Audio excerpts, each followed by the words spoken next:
તારા જેવા ત્રણ લુખાઓ પેદા થાય છે ને એ આ દેશની પત્તર ફાડે છે. અને તું આ તારી લવાળો રહ્યો ને એ તારા ઘર પૂરતો રાખ ગોળીના. ખાલી મંડાણા છો, બે કોથળીઓ મારી, બસ હાથમાં મોબાઈલ આવી ગયો એટલે ગમે તેમ બોલી લવાળો કરી અને મૂકી દેવાનો. સાલા શરમ કર, સાલા લુખા. જય માતાજી મિત્રો.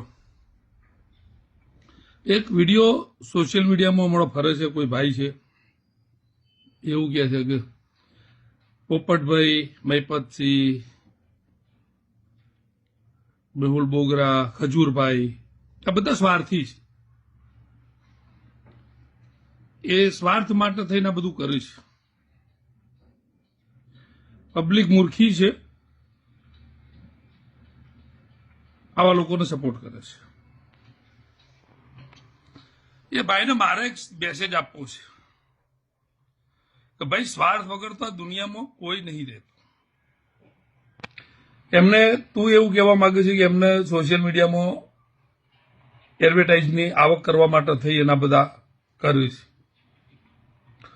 સોશિયલ મીડિયાની અંદર કેટલીય ક્લિપો, કેટલાય નાટકો, કેટલાય નાગાથી નાચીને માણસો પોતાના વ્યૂ વધારી અને કમાય જ છે. એ લોકો એવું નહીં કરતા.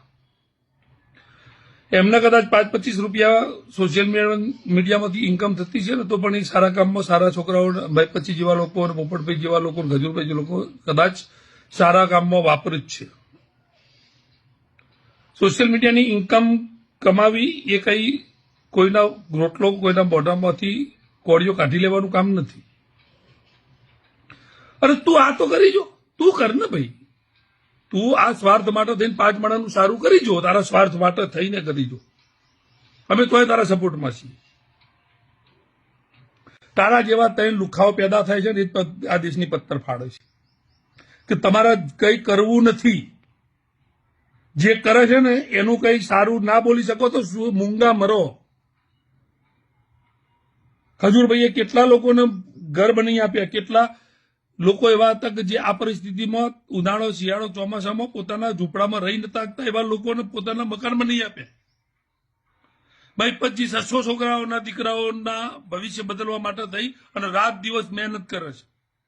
2000 છોકરાઓ રહી શકે એવું બીજું સંકુલ બનાવે છે. પોતાના ગામમાં વૃદ્ધાશ્રમ બનાવે છે. પોપટભાઈ હજારો બેઘર, અસ્થિર મગજના લોકોને રોડ ઉપરથી ઉપાડીને સારી સુવિધા આપે છે. મેહુલ બોગરા પબ્લિક માટે થઈ અને પોલીસ અંગાથી લડે છે. આવા કેટલા સ્વયંભાવી લોકોને તું એમ કહેશો સ્વાર્થી છે? અને હું પોતે મારા દીકરાને એટલા માટે મોટો કરું છું કે મારો એ સ્વાર્થ છે કે હું મારા ગળપણમાં મને આચવી લેશે. આ દુનિયામાં કોઈ સ્વાર્થ વગર જીવતું નહીં ભાઈ. અને તું આ તારી લવાળો રહ્યો ને એ તારા ઘર પૂરતો રાખ ગોળીના.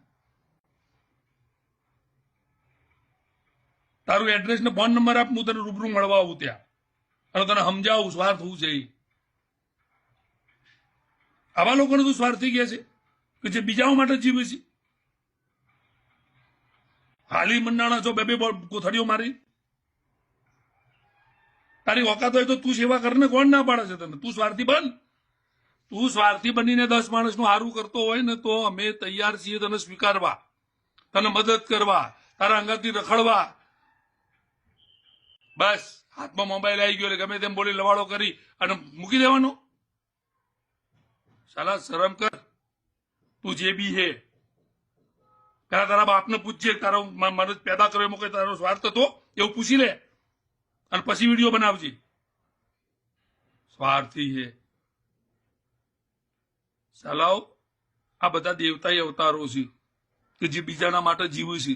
ભલે ડોનેશન લઈને કામ કરતા હશે કે સોશિયલ મીડિયાની ઇન્કમમાંથી કરતા છે. પોતે અબજોપતિ નહીં કે પોતાના પૈસે કરી શકે. તો સૌજીભાઈને કોઈને મૂક્યા નહીં. તારા જેવા પેદા થયા ને એ અમારા દેશનું દુર્ભાગ્ય હું માનું છું. એટલે વધુ કઈ કહેતો નહીં, કારણ કે હું સોશિયલ મીડિયામાં તને કઈ વિશેષ એક મર્યાદાથી આગળ બોલી નહીં શકતો. હા મેં આય તો હું તને બોલી સંભળાવું કે બોલવામાં કેટલા બધા બાણ હોય છે. જે તે બાણ માર્યા છે ને એ બીજા કેટલાય લોકોને ખટતા હશે. તો બોલવામાં ભાન રાખ અને તું તારું કરી ખા. સારા લુખા. જય માતાજી, જય ભવાની.